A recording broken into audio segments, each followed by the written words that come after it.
இந்த வாட்டி உங்க அப்பா தான் வரணும். உண்மையிலே சொல்றேன், நல்ல நல்ல பெனிஃபிட் எல்லாம் கிடைச்சிருக்கு. நான் கடையில இருந்து உங்களை பார்க்கணும்.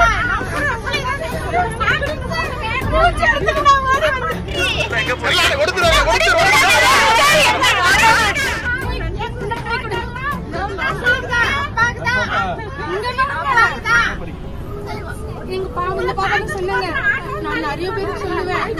அதுக்கு முன்ன இத பத்தி எல்லாம் நான் பேச மாட்டேன். இத பத்தி எனக்கு இன்னைக்கு வேலைக்கு போனா சோறு நினைக்கிற ஆளு. ஆனா நான் இந்த வாட்டி சொல்லியிருக்கேன்.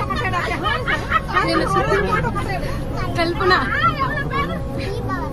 தீபா வசந்தி, ஒரு ஏன்னா ஒரே ஒரு அண்ணா அண்ணன் ஒரே ஒரு போட்டோ எடுத்துக்கிட்டீங்களா?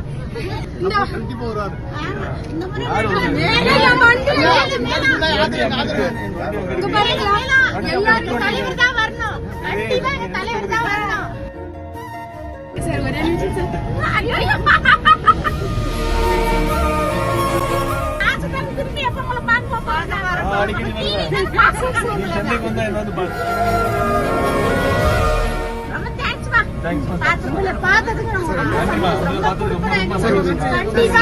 என்னன்னு கேட்டீங்க.